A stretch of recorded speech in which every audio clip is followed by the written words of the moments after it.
bom que você veio. Eu sou o pastor Mirko Levac da comunidade da Fé Church e você está no nosso canal oficial do YouTube. Se você ainda não é um inscrito, inscreva-se agora mesmo em nosso canal. E não se esqueça de já deixar o seu like nesse vídeo. Essa mensagem virá de encontro ao seu coração. Então, aumente a sua expectativa e veja tudo o que Deus pode fazer através de você.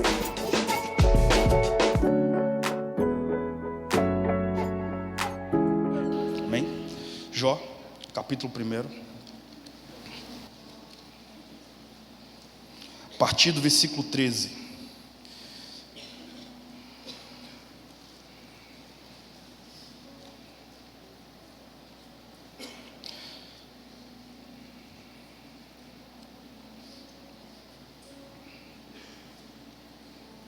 Todos encontraram?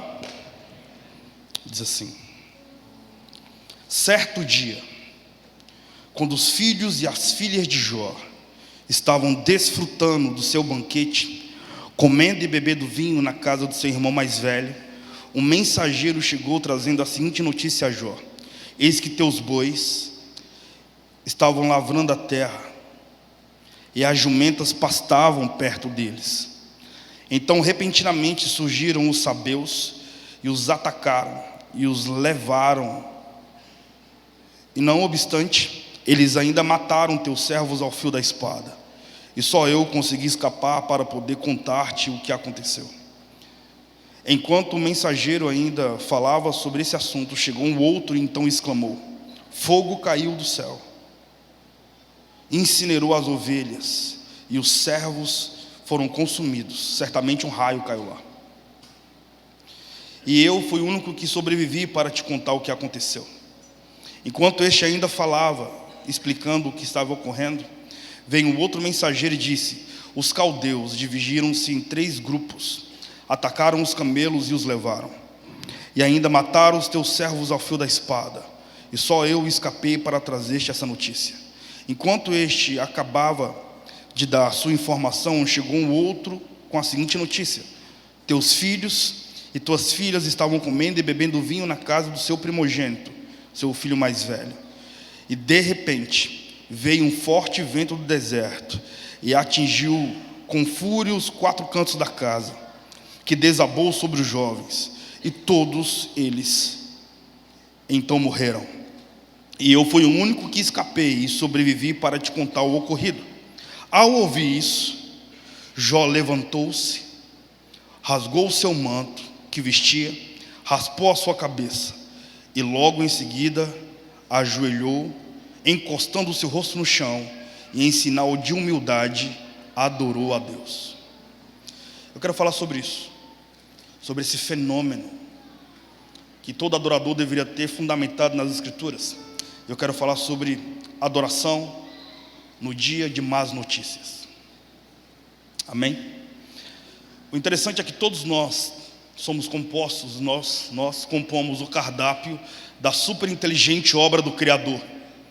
Somos homens, e em nossa vulnerabilidade existenciais somos compostos também por muita expectativa emocional.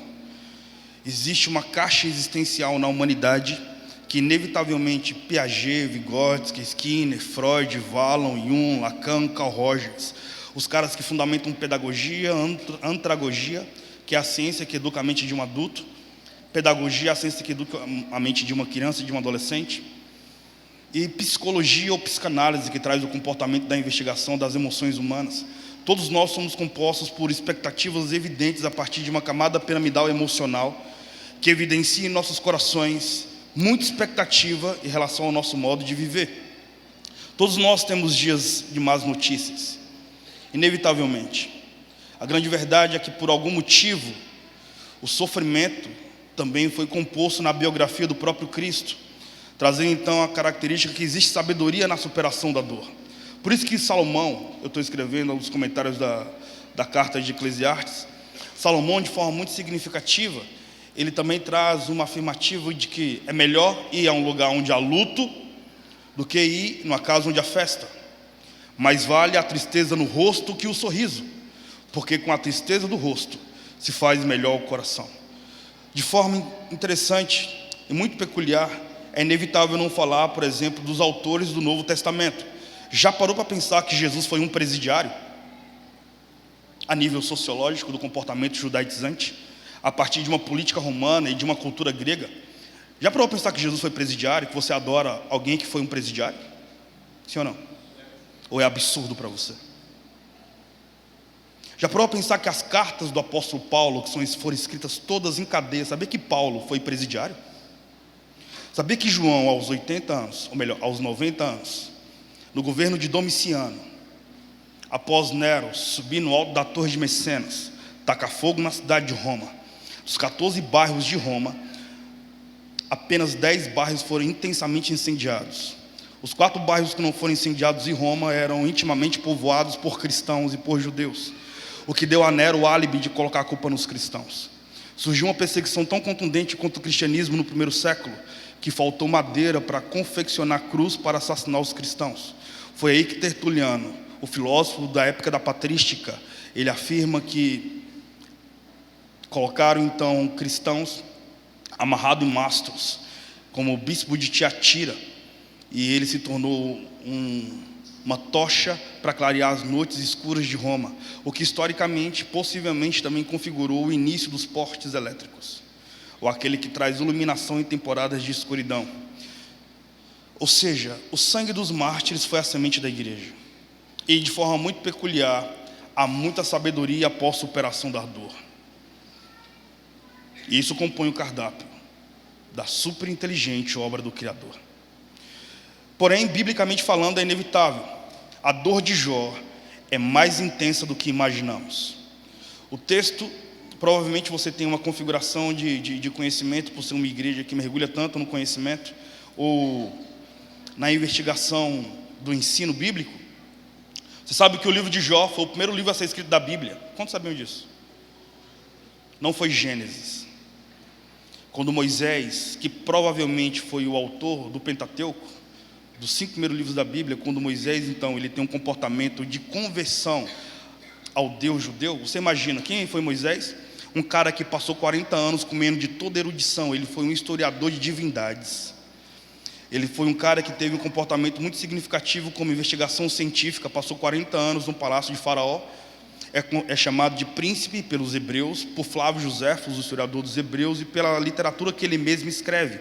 Mas ele não tinha um código genético real. Quando ele escreve o livro dos Hebreus, ele não é mais da genealogia da família de Faraó. Ele agora tem mais de 120 anos e ele é um judeu, inclusive o representante das tábuas da lei de Deus.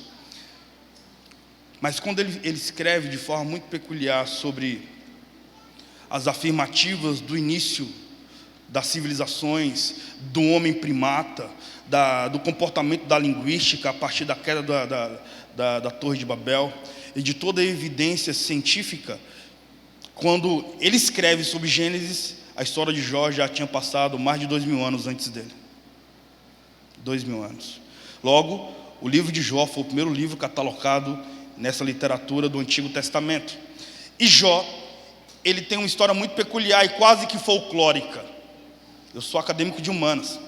Então, quando você lê a Ilíada ou a Odisseia, que fala sobre Ulisses, o cavalo de Troia, que fala sobre o Cíclope Polifemo, filho de Poseidon, deus dos mares, sobre Zeus, sobre Calipso, sobre as ninfas, sobre mais de 1 milhão de deuses do panteão, você pega as literaturas bíblicas e alguma escala, você fala, uau, mano, isso parece ser tão folclórico quanto. Sim ou não? Só eu que tenho essa impressão. Mas eu sou acadêmico de história, eu sou historiador. Então, para mim, é muito difícil, né, observar comportamentos escritos e dizer uau. Mas como é bíblico, é inevitável, mano. A Bíblia é inerrante. Ciência se alimenta de dúvidas. A fé não, a fé se alimenta de certezas. E quando a fé se inicia, a ciência é obrigada a se calar. Por quê? Porque ciência não enxuga lágrima. A fé enxuga lágrima. Então, se Jesus chorou, quem é você para passar a vida toda sorrindo? A dor de Jó, então, é muito maior do que imaginamos. E eu quero focar nesse dia, ok? Jó capítulo 1, versículo 3 diz, certo dia. Então a história de Jó é formada por um comportamento quase que místico, né, a nível do comportamento da ótica judaica. Como brasileiro, que ama a brasilidade, inclusive, que também acredita no sacro, na música popular brasileira, você imagina que o texto bíblico afirma que Satã, o inimigo da alma, dava um rolê em todo o universo, na galáxia, vinha para a Terra, voltava para Deus e tinha um comportamento de sentar-se à mesa da eternidade e conversar com Deus, e Deus, para tirar onda com Satanás, diz: você viu meu servo Jó? Faz sentido a literatura? Não faz, mas está escrito. Ou seja, foi uma literatura que nutriu de forma peculiar as histórias dos hebreus. E na literatura que os hebreus liam, que fundamentava a fé dos caras em relação ao comportamento de eternidade, a literatura diz que Satanás conversa com Deus e Deus diz: você viu meu servo Jó? Ele é íntegro. Integridade no original significa honra, zeloso e honesto. E não tem ninguém como ele na terra. Aí, você conhece a história, Satanás diz: então, mas a sua mão está sobre ele, tira a sua mão sobre ele para você ver o que acontece.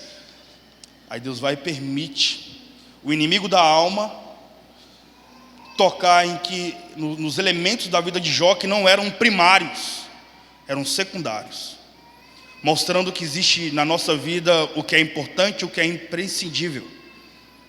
É importante você ter um tênis caro, mas não é imprescindível. Há pessoas que conseguem viver só com sandálias havaianas, ou há seres humanos que conseguem viver descalços. E a vida de Jó traz então essa reflexão quase que filosófica, a partir do comportamento da sociedade, da expressão da fé cristã, a partir de uma fé judaico-cristã. Então o texto diz assim: certo dia.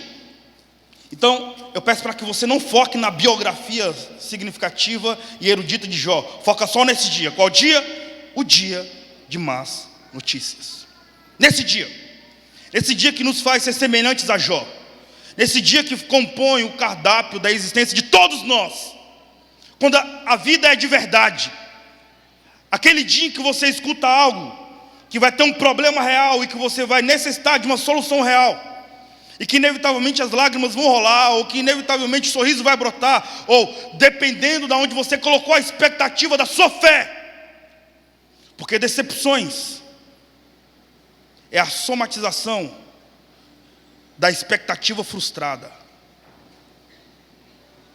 Então você imagina o que é você colocar de forma sábia, de forma madura e inteligente, a expectativa apenas no arquiteto da sala do trono, e você depender de forma peculiar do olhar daquele que nunca dorme, como diz João, na ilha do Marigeu, na ilha de Patmos, quando ele teve a teofania a ponto de ir para a sala do trono, lá em Apocalipse 1, a partir do versículo 9, quando ele começa a descrever a biologia do Cristo ressurreto, do Cristo incorruptível, ele diz: e o rosto do Messias brilhava como o sol brilha no apogeu do seu esplendor.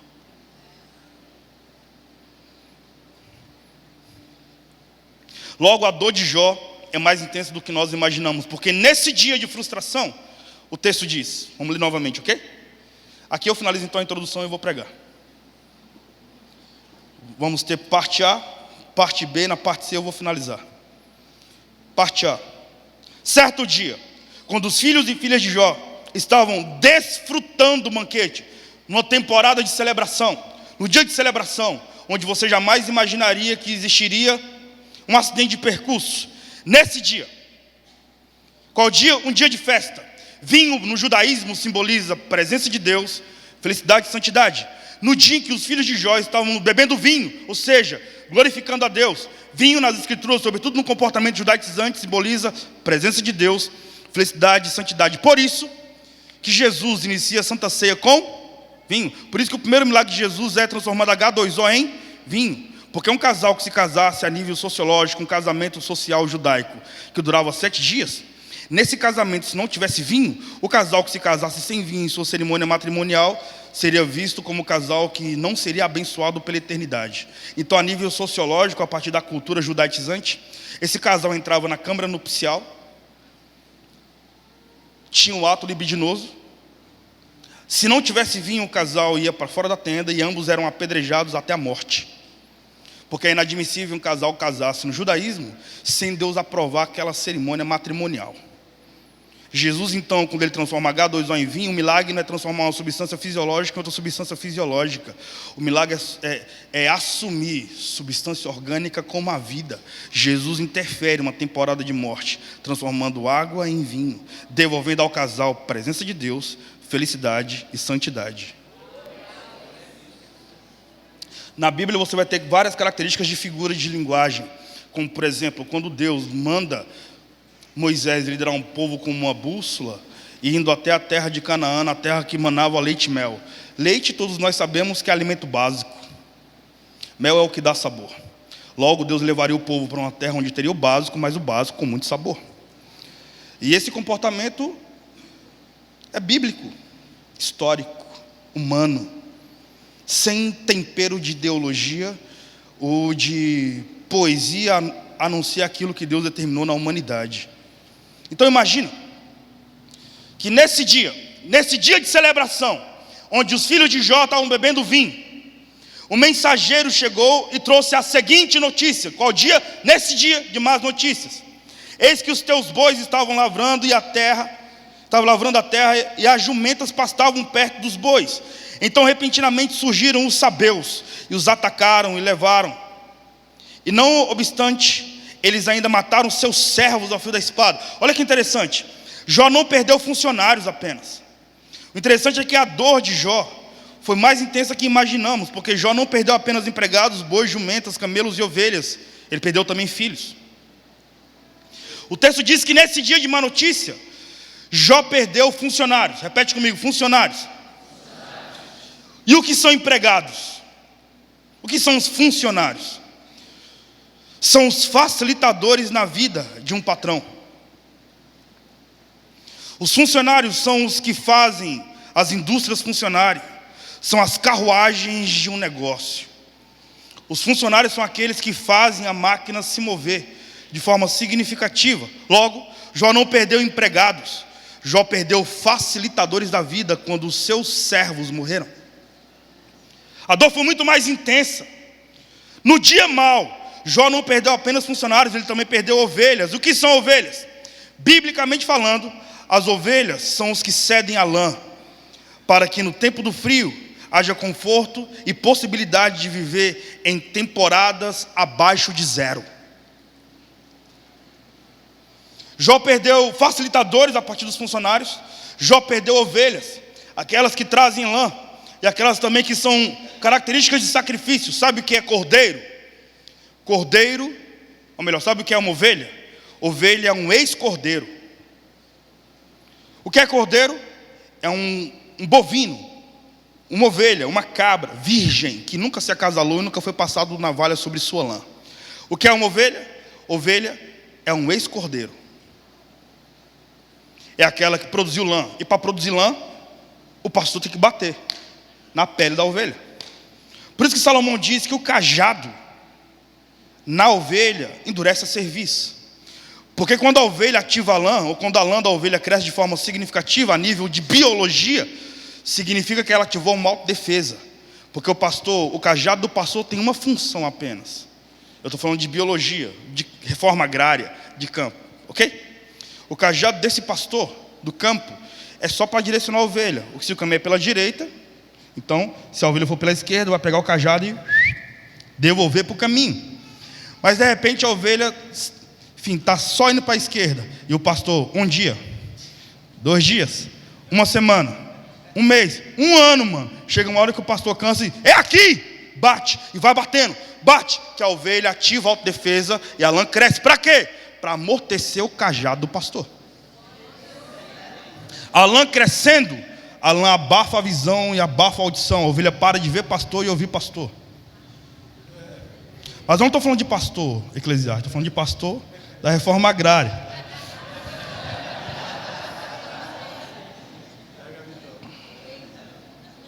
Logo, ovelha é essa que patrocina conforto abaixo de zero, aquece. Jó não perdeu apenas funcionários ou facilitadores da vida. Jó perdeu aquilo que traz conforto. Jó também perdeu camelos. O que são camelos? São os carregadores de carga. São os que possibilitam o impossível. São aqueles que carregam o que jamais conseguiríamos suportar sozinho. Jó não perdeu camelos, ele foi castrado em sua potencialidade. Aí o texto vai trazendo uma configuração de forma muito eloquente, porque além de tudo isso, além de ele perder empregados, bois, jumentas e ovelhas, ele perde filhos. Eu não sei se você já teve contato com uma mãe que perdeu um filho. Eu já tirei, quando eu escrevi meu livro, Não Sei Discipular Anjos, entre outros aspectos e outros motivos de ter escrito essa literatura, eu escrevi porque eu tirei um cadáver de uma corda. Eu tinha jantado com um jovem 2 dias antes dele cometer um suicídio, e eu tirei ele da corda, e quem me ligou para tirar o filho da corda foi a mãe. Jó perdeu filhos. E o que são filhos? São fruto do nosso amor, é a continuidade do nosso código genético. Porque a ordem de Deus para o homem foi crescer e multiplicar. Logo, ter filhos é a razão da nossa própria existência. O texto fala que Jó perdeu a desconfiguração da vida quando perdeu filhos. Ele certamente, ainda mais em um comportamento milenar, como a expressão do homem da civilização mesopotâmica, Jó estava diante da possibilidade de sumir da história, porque não tinha a continuidade do seu gênesis, do seu DNA em um filho. Quando ele perde, então, ele perde literalmente a possibilidade de continuar o amor, que deveria expressar-se a partir de todo o seu comportamento existencial. Nesse dia de más notícias, Jó nos surpreende. Jó é o modelo mais sensacional de adoração das Escrituras, porque Jó ensina Davi a adorar. No dia mau, aliás, no dia de más notícias, o texto diz que de forma fenomenológica. Olha o que o texto diz.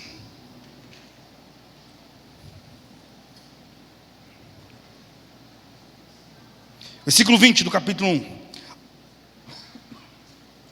Ao ouvir tudo isso, Jó levantou-se, rasgou um manto que vestia e raspou a sua cabeça, ato que é muito normal para um judeu tradicional. Logo em seguida ajoelhou-se, encostando o seu rosto no chão, e adorou diante de Deus. É possível isso acontecer? É tão possível que está escrito aqui. No dia mau, nós lembramos de tudo, de pastores, de entes queridos, de psicólogos, mas no dia mau, inevitavelmente, a estrutura existencial da vida fica extremamente abalada. E a mente, obviamente, não consegue ter essa oxigenação que te devolve ao jardim. O fato é que quando você entra numa característica de temporada de superação, pode ter certeza, mano, você pode estar a um passo de ter vários capítulos do livro mais vendido da história. Mas como a nossa mente não é programada de forma existencial para superadores, ainda mais na geração que vive um genocídio afetivo, e é o que eu estudo nessa minha linha de pesquisa de mestrado em relação às guerras culturais, em um comportamento da sociologia da cultura, onde o homem contemporâneo, após o apogeu da era industrial e após o comportamento das eras digitais, onde o homem patrocina muito a sua imagem. Se você olhar para o seu lado, você vai ver pessoas muito belas. Infelizmente, a imagem não devolve a semelhança, mas a semelhança pode reformar a imagem. E a imagem não faz com que eu encontre o que de fato exista na sua alma, porque a sua maquiagem esconde as cicatrizes. A cicatriz, mano, é a prova de que toda ferida cura, porque o vinho mais caro não serve para nada quando a sede é de água. Logo, o livro de Jó nos convida a sairmos dessa terra do nunca, dessa expressão existencial como a síndrome de Peter Pan. O livro de Jó é essa expressão fenomenológica que dá maturidade. Eu não adoro a Deus porque Deus me dá, porque o não de Deus também é a resposta.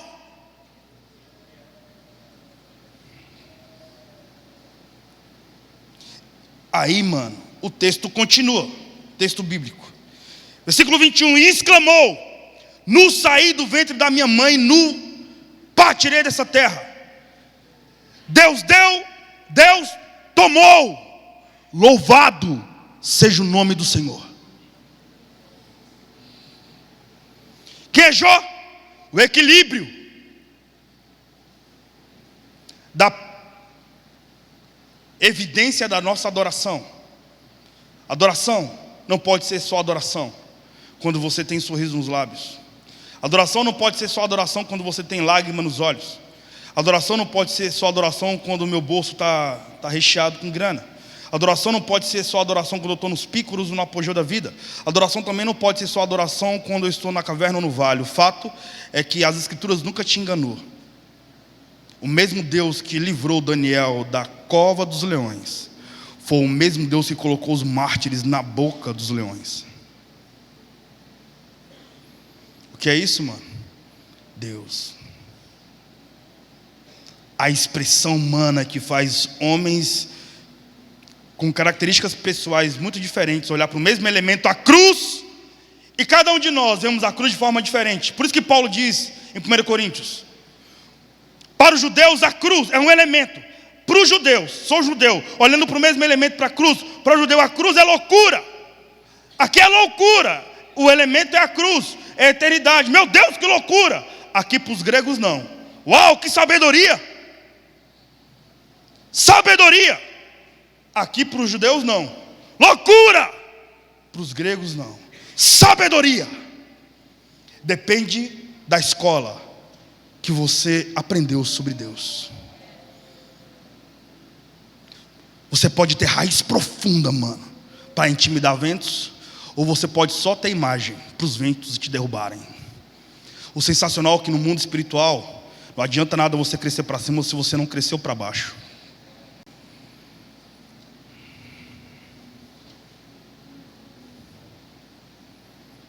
E aqui está a expressão da eternidade na característica bíblica, sendo honesto biblicamente. Biblicamente, quando o homem reconhece e aplaude, é a evidência de que o céu se calou. Porque a mesma tentação que Jesus teve no deserto é a mesma tentação que você tem hoje. Notoriedade, possibilidade de posses, adoração a elementos dessa terra. A mesma tentação que Satanás deu a Jesus no deserto é a mesma tentação que continua nos perseguindo até hoje.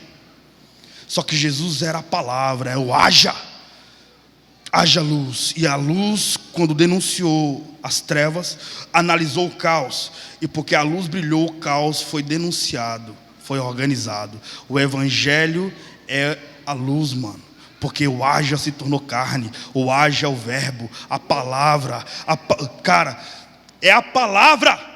O verbo se tornou carne e habitou entre nós. Por isso que quando o evangelho denuncia as trevas, o caos é denunciado e é possível organizar o interior.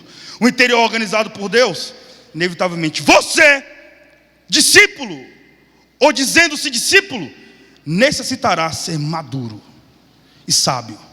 Porque Jesus é equilibrado.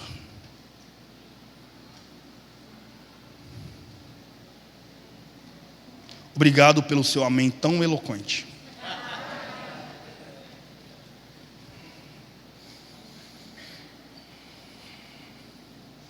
Essa então é a estrutura. E eu vou para a parte B. E essa parte eu gosto muito. Porque eu não sei discipular anjos, cara. Anjo não tem libido. Anjo não tem fome. Anjo não tem natureza como a minha. Anjo não é corruptível. Anjo é incorruptível em sua natureza biológica. E eu não sei, ele é espírito. Então anjo é o quê? É um espírito. E qual é o formato de um espírito? O que eu sei no estudo da história é que anjo não é aquele loirinho que o Império Grego evidenciou no Cupido. Aquele anjo loirinho com a harpa é um Cupido, irmão, um deus grego. Mas biblicamente falando, um anjo é o que? É um espírito. Qual é o formato de um anjo? Não sei, mano. Agora, o texto diz, lá no capítulo 2, que o sofrimento de Jó ficou um pouquinho mais intenso. E o eloquente nessa expressão é que o sofrimento de Jó, todas as perdas que Jó teve, mexeu absolutamente em sua estrutura familiar, a ponto de colocar em xeque a vida emocional de sua esposa. Ou seja, a parte emocional de Jó foi extremamente colocada em xeque. E glória a Deus que, como uma comunidade terapêutica, ela gritou para não ter um câncer, para não morrer existencialmente, para não dar um AVC. Olha o que o texto diz no versículo 8 do capítulo 2. Então Jó lançou mão de um caco de telha, e com ele se coçava e raspava suas feridas, sentado sobre as cinzas. Então, aproximando-se a esposa de Jó, admoestou-lhe e disse: deixa de ser teimoso em sua lealdade para com Deus, homem. Ponto de exclamação. Isso não vai resolver nada. Amaldiçoa o teu Deus e morre. No entanto, ele afirmou: mulher, tu fala como uma louca. Porventura receberemos de Deus apenas o bem que desejamos e não podemos receber o mal? A esposa de Jó, observando as perdas e todo esse trauma existencial, ela diz: receberemos o bem de Deus e não o mal? Igreja, receberemos o bem de Deus e não o mal? Depende de como você foi ensinado sobre a eternidade.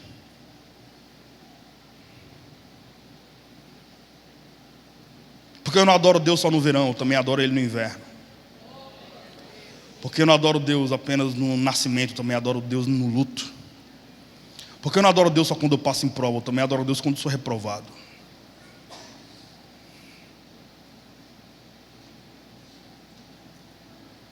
É o que gera em nós continuidade. Essa é a expressão do Espírito Santo.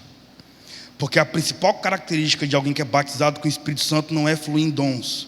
Não sabe vós que quando Paulo escreve a carta a 1 Coríntios, após 10 anos de ter consolidado aquela geografia grega ganhada por Alexandre o Grande no movimento helenista, 10 anos após, Paulo envia uma carta e Paulo diz: pelo tempo em que você tem na fé, você já deveria ser mestre.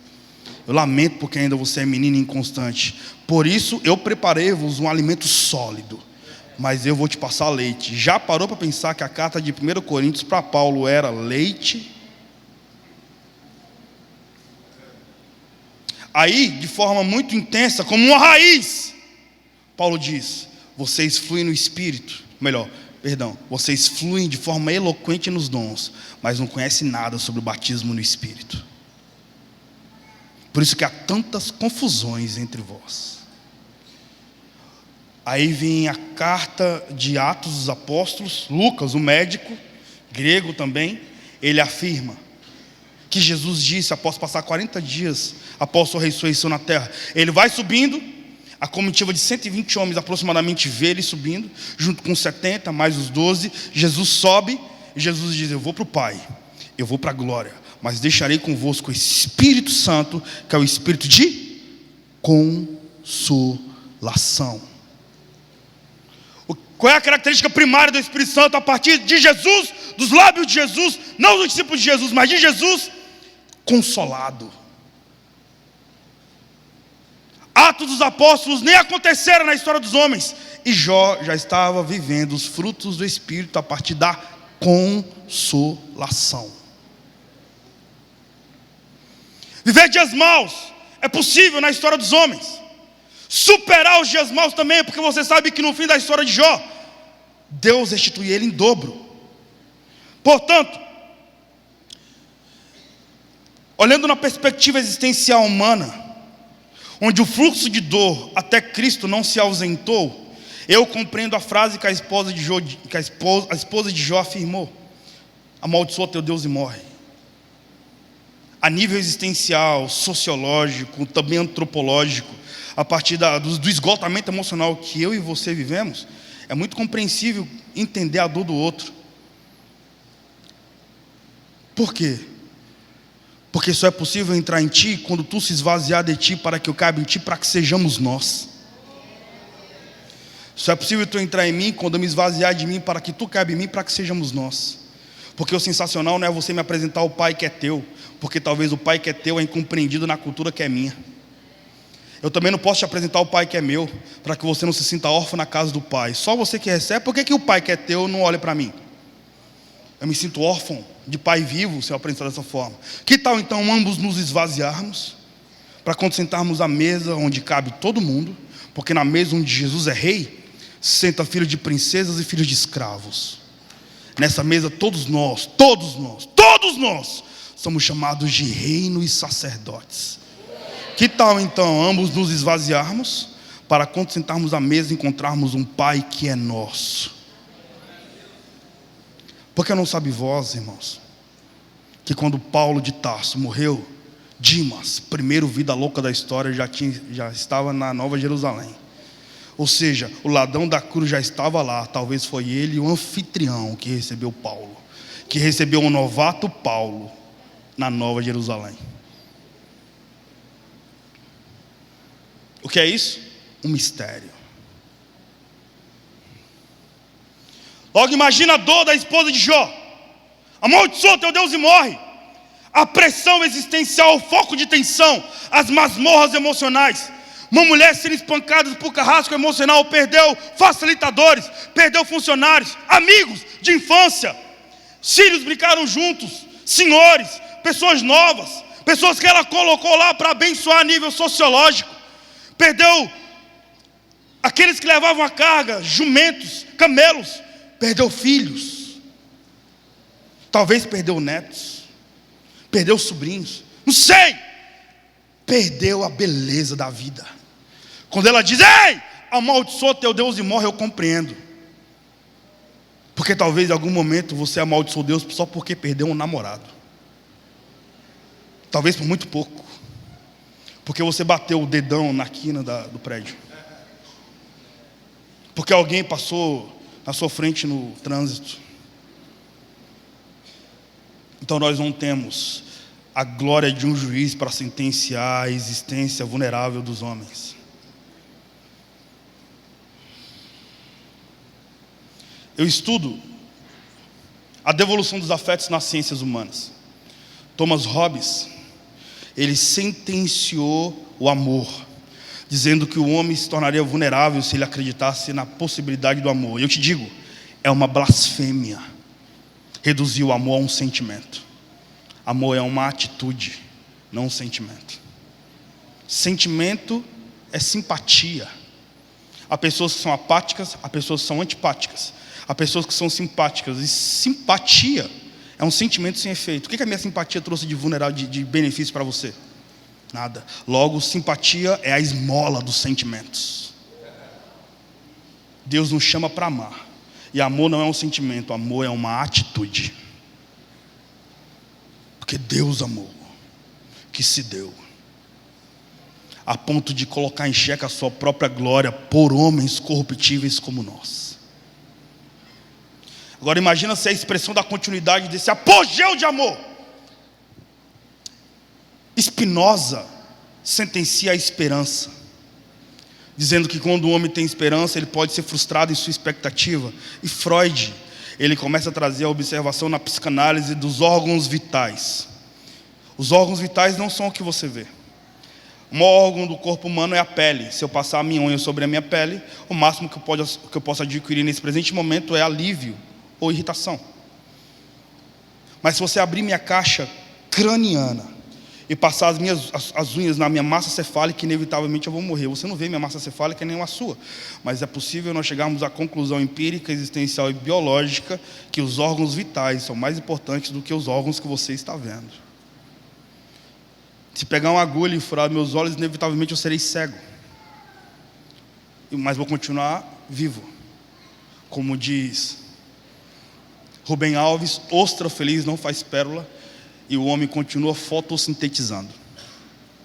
Imagine então que se você pegar essa agulha e abrir minha caixa torácica e furar meu coração, inevitavelmente eu vou morrer. Porque os órgãos vitais não são o que você vê. são os que você não vê. Essa é a característica de quem tem dor. O estudo, finalizando a parte B para entrar na última parte, a parte C, ok? O estudo dessa análise da devolução dos afetos nas ciências sociais nos últimos 100 anos, porque os afetos foram sentenciados pela filosofia, pela ciência da alma, a partir da psicanálise, da pedagogia, psicologia. É inevitável não observar a geração mais suicida da história, que não tem resiliência na possibilidade do dia mau, que não consegue, oxigenar a mente, conversar com seu eu interior e trazer relevância na sua expressão de vida. Numa análise antropológica e antropologia, nessa análise científica de humanas, é possível saber sobre o comportamento dessa macro ou micro comunidade ou da sua existencialidade, sabendo quem você é e fazendo uma análise da sua possível vida nos próximos 10 anos. Então imagina, o apogeu da era digital possibilitou o avanço das informações, trouxe uma configuração significativa no avanço das ideias. As comunicações se tornaram significativas, portanto, o homem contemporâneo foi se tornando cada vez mais sozinho, frágil, vazio, carente. Como diz Gilles Lipovetsky, aquele filósofo francês, nós vivemos a hipermodernidade, onde o homem é hipercarente, hiper doloroso, hiper curioso, hiper vazio. Por quê? Porque existe um mundo poderoso na palma da mão que nunca vai preencher você, que vai trazer informações de forma significativa. Você vai ser um entulho de informações. As informações que o homem contemporâneo adquire não faz do homem contemporâneo um sábio, faz do homem contemporâneo um carente. Então é nessa devolução dos afetos, ou melhor, é nessa sociedade onde os afetos foram mudados, que as ciências sociais, no presente momento, observam a devolução dos afetos. Os afetos serem devolvidos. E a partir dessa devolução, observar então a devolução de honra.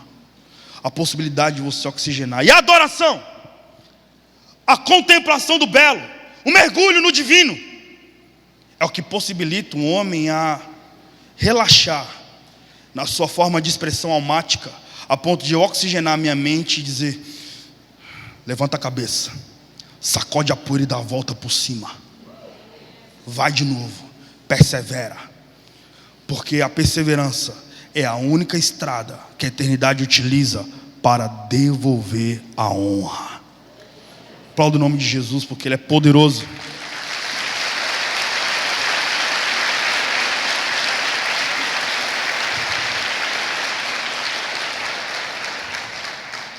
Finalizando então,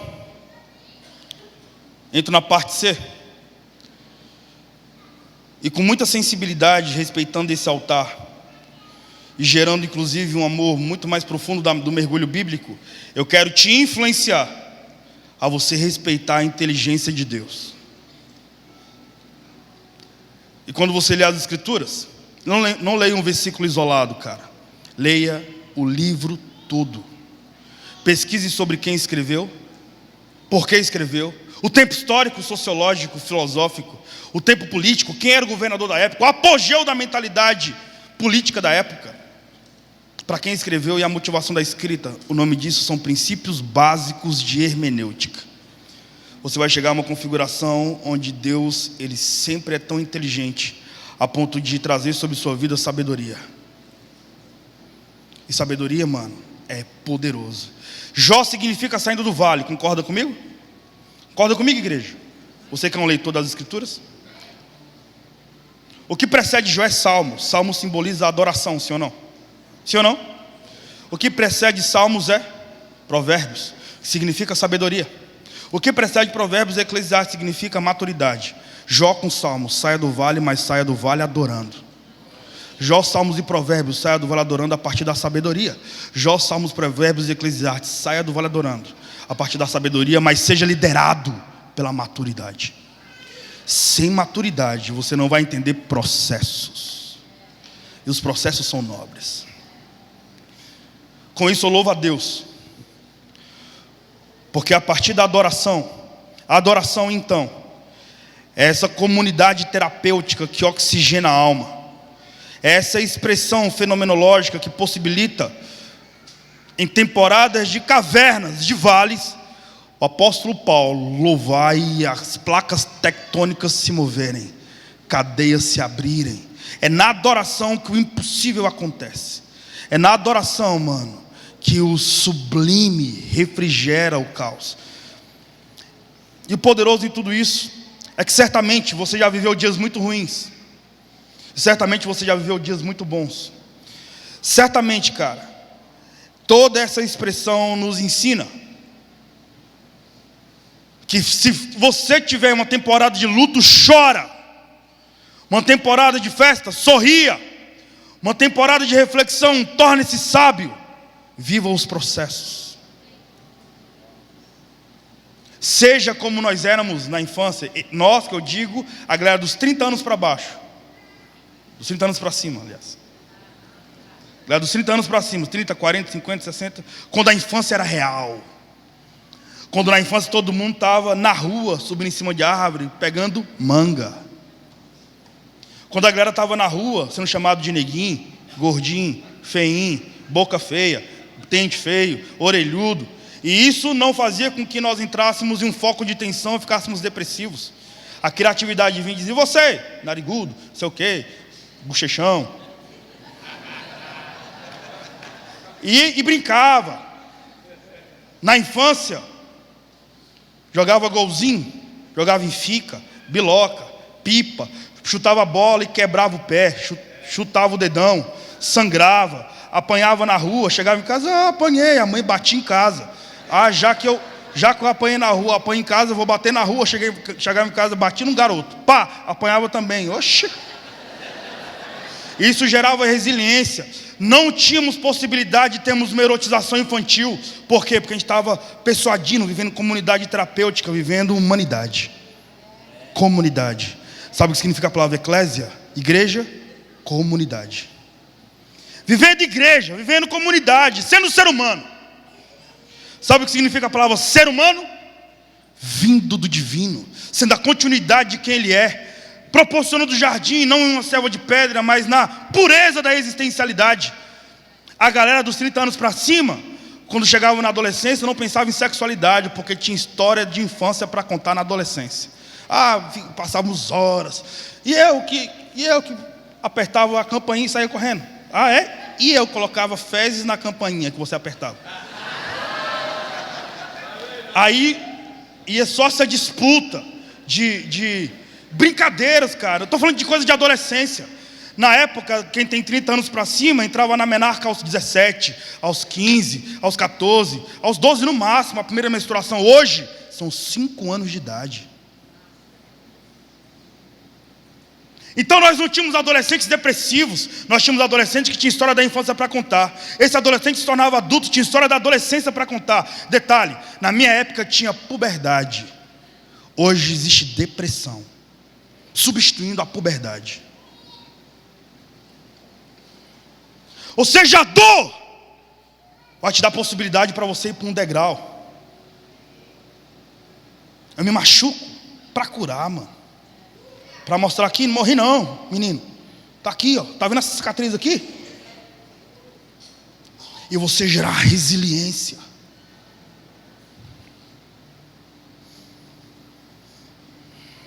Eu não sei como foi a sua vida, mas eu te digo que hoje é uma manhã de cura. As minhas maiores experiências foram dentro das universidades. Eu tive contato com muitas dores. Eu tive a oportunidade de palestrar para os sobreviventes da catástrofe da Boate Kiss em Santa Maria. E eu não fui como pastor. Como você está vendo, eu não tenho cara de pastor. Eu não falo tremendo, manto, leito, vaso. Não dá para tirar onda com vida ministerial. Eu não sou um pastor de púlpitos, eu sou um acadêmico. Muito apaixonado por Jesus, mano. Então fui convidado para palestrar como professor. Eu só sou um professor. E fui. Quando fui, estava falando sobre hipermodernidade, sobre pós-modernidade, sobre sociedade líquida, sobre o comportamento do homem contemporâneo em relação à sua emocionalidade, sua fragilidade, sobre um cara chamado Talal Assad. que é um antropólogo paquistanês que desenvolve os afetos nas ciências sociais contemporâneas. Aí estou falando na universidade, você sabe que no Rio Grande do Sul, Santa Maria, a galera é descendente de polonês, alemães e italianos. Ou seja, uma galera bem branca, do olho bem azulzinho, do cabelo bem loiro. Acabou a minha palestra, uma senhora chegou em mim e falou: professor, você lembra muito o meu filho. Uma mulher bem loirinha, do olho bem azulzinho. Aí eu olhei nos olhos dela e minha mente viajou, né, mano? Tipo, essa senhora se casou com um negão, mano. Terceira. E ela começou a desabafar. Ela pegou no meu rosto e foi 60 anos de idade, tem moral demais, né, mano? Se quiser dar um tapa, deixo, tá? Porque eu amo os cabelos brancos, cara. Eu amo conversar com quem tem cicatriz para mostrar. Jesus não nasceu no útero de plástico, mano. Por isso que ele não gera bonecas. Não, é um homem de verdade, que não tem medo de morrer. Por isso que Paulo dizia: para mim viver é Cristo e morrer é lucro. Por isso que Paulo disse: estou indo a Jerusalém sabendo que cadeias e prisões me esperam, e vou disposto a morrer porque estou sendo guiado pelo Espírito. Ou seja, já sou consolado antes de sentir a dor. E ela começou a passar a mão no meu rosto e começou a chorar. Eu fui respeitando, eu estava em Santa Maria. Eu tinha acabado de vir da Boate Kiss.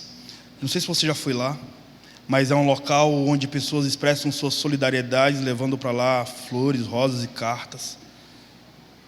E ela começou a desabafar dizendo: sabe, professor, nós estamos em luto. Em janeiro de 2013, 3 turmas de odontologia estavam se formando em nosso município. Um município com apenas 200 mil habitantes.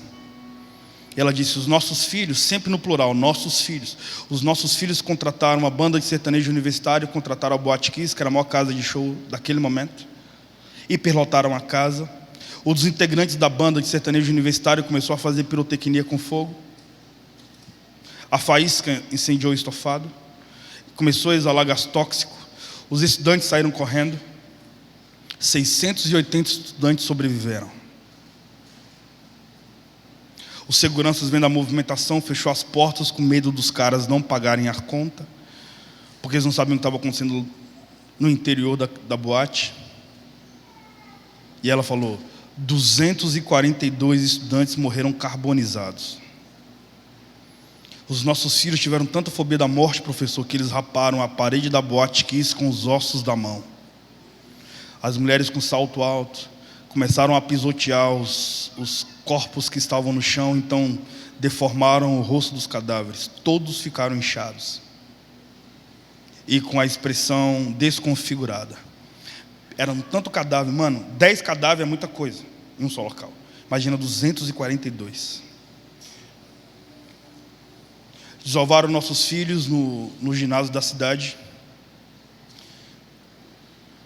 Os pais tinham que entrar no ginásio para identificar os cadáveres.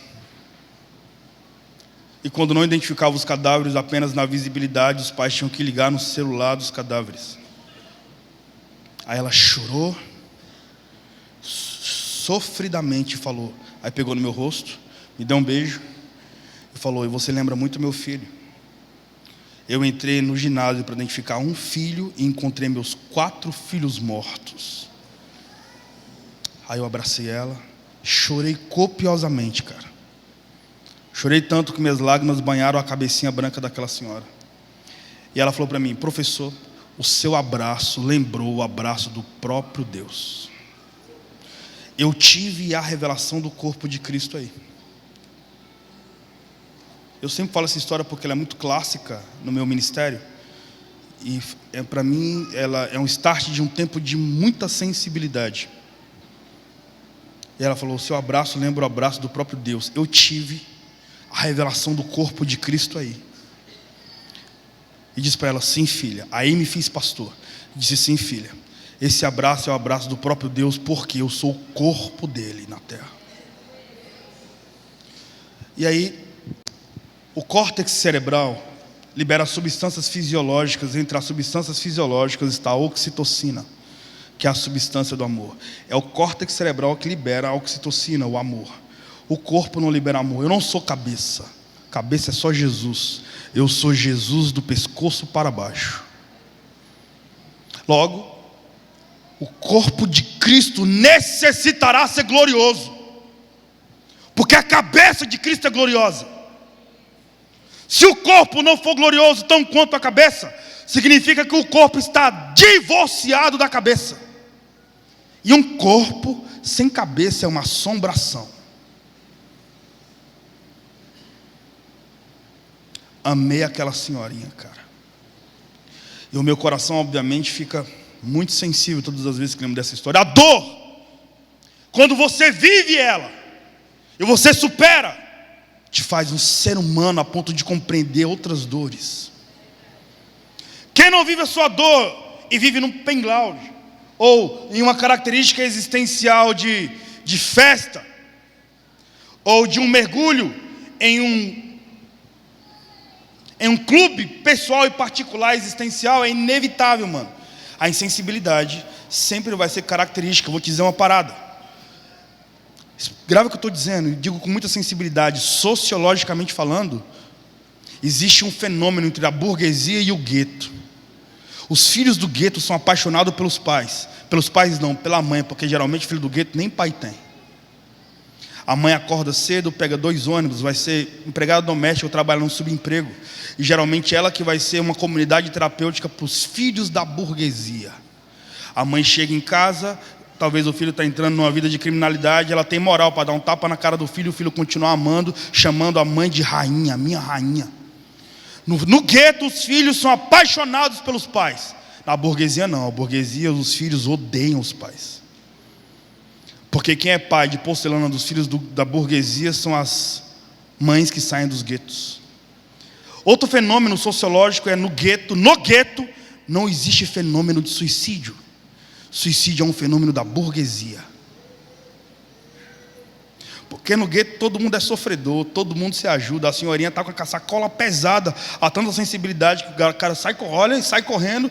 Ô tia, eu posso te ajudar? Pega a sacola da tia pesada, ou uma cesta básica, sei lá, e leva para casa.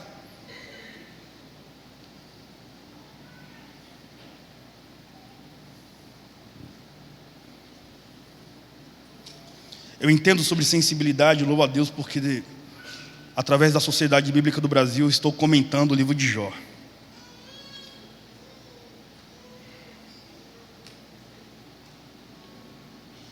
A minha mãe, cara, foi mendiga até os 9 anos. O meu pai foi de uma facção criminosa. Meu pai foi assassinado no meu aniversário de 3 anos. Minha mãe ficou sem possibilidade de criar 3 filhos e começou a traficar drogas. Minha mãe foi presa em 1991 por tráfico internacional de drogas e formação de quadrilhas. Minha mãe saiu da cadeia no dia 12 de dezembro de 2014. Eu passei minha vida toda com minha mãe presa. Em 92, minha mãe se converteu dentro do presídio, porque uma senhora faleceu em 87. E no dia do velório, essa mulher ressuscitou. Pregou para minha mãe. Minha mãe ganhou mais de 280 mães de santo no presídio. Eu fui expulso da casa de todos os meus tios, minha avó paterna. Eu tinha 6 anos, minha irmã mais velha 7 anos, minha irmã mais nova 5 anos. Nós nos cuidávamos. Piaget diz que uma criança que cresce na rua do 0 aos 6 anos terá a mentalidade de um homem de 21 anos.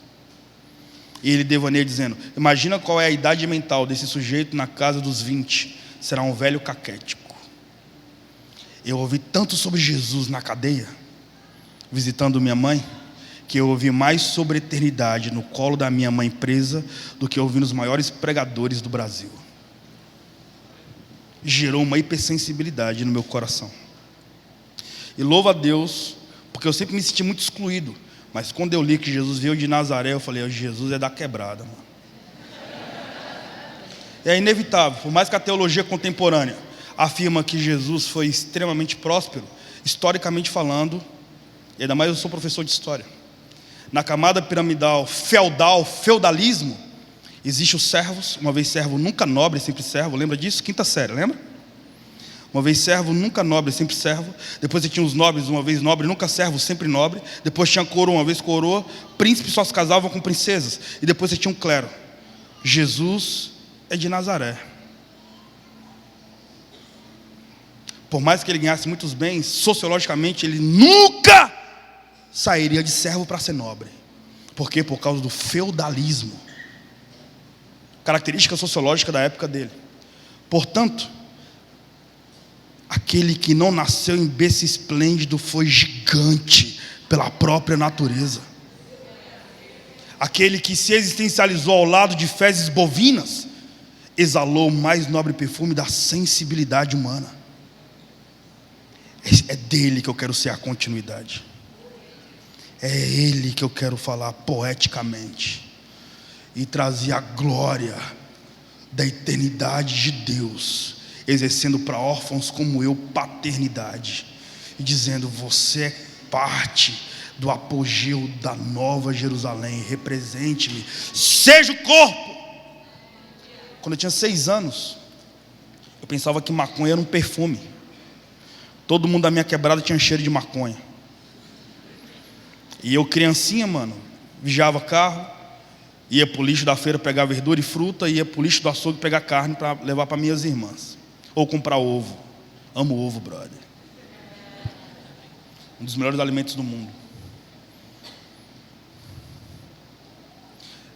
Uma vez estava indo para a escola, pré-escola, 6 anos de idade, encontrei maconha, uma buchinha de maconha no portão da minha casa. Abaixei, estava com o uniforme da escola, cheirei e falei: perfume. Fui na torneira da minha casa, coloquei um pouquinho de água, molhei a cannabis. Quando estava bem encharcadinho, bem amarelinho a água, eu passei maconha no corpo, pensando que era perfume. Fui para a escola perfumado de cannabis. Cheguei na porta da escola, a tia que sempre me abraçava me empurrou. É óbvio, né?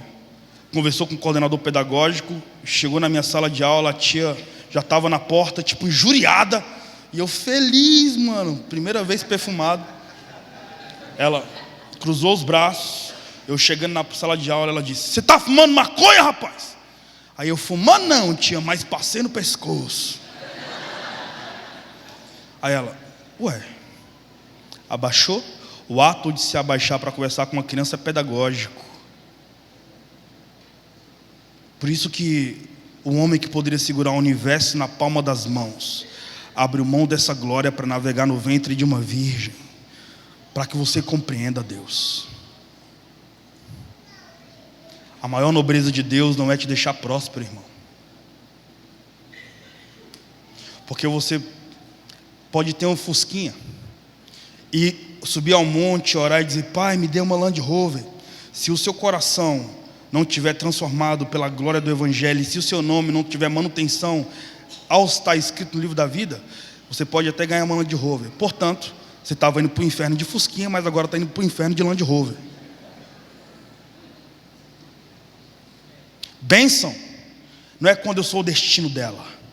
Bênção é quando eu sou a carruagem dela.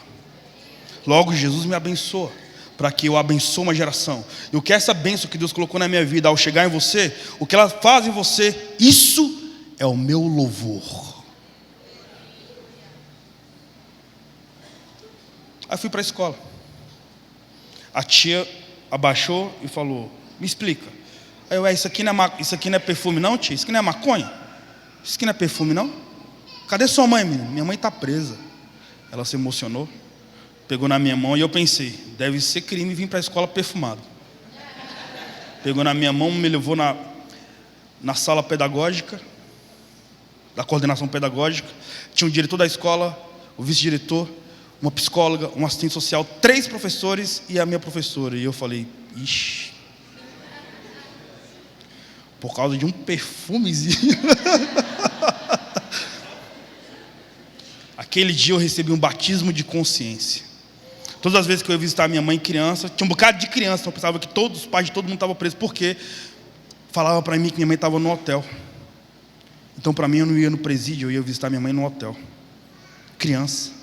no mundo puro. Naquele dia eu tive um batismo de consciência. Naquele dia eu descobri que eu estava abandonado. Naquele dia eu descobri o que era estar presa. Naquele dia eu descobri que minha mãe ia passar anos na cadeia. Chorei copiosamente e a tia falou: para de chorar, rapaz. A sua vida não vai ser fácil. Enxuga a lágrima agora. Repete comigo: eu vou ser um grande homem. Como é que eu vou falar isso, né? Eu chorando, mais alto. Quando ela gritou comigo mais 2 vezes, aí eu vou ser um grande homem. Desabei de chorar.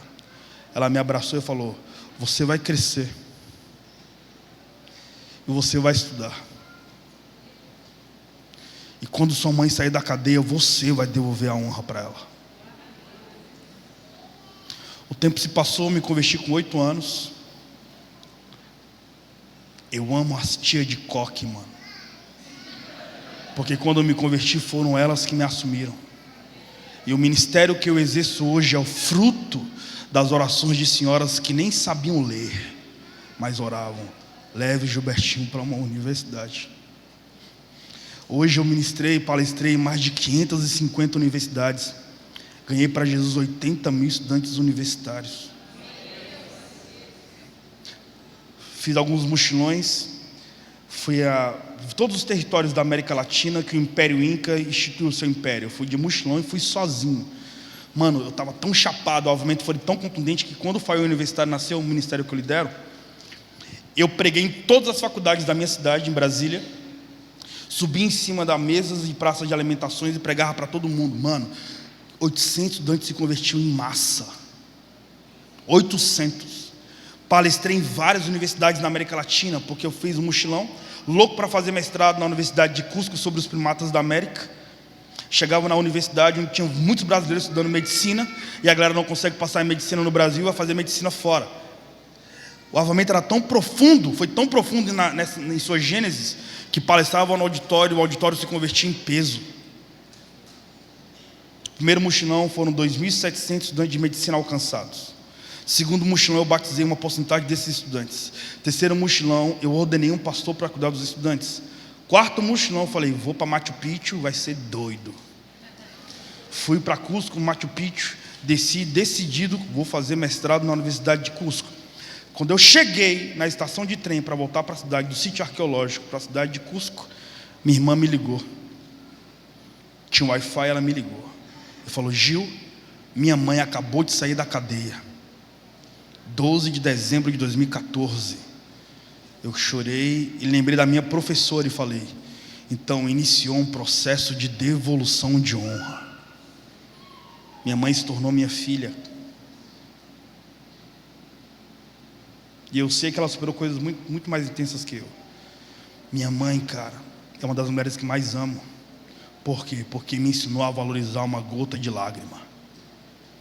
Logo, eu não quero ser grande como o oceano, mas raso do tamanho de um pires. Não. Prefiro ser uma gota de lágrima, uma gota de água, mas profundo como o oceano. É isso.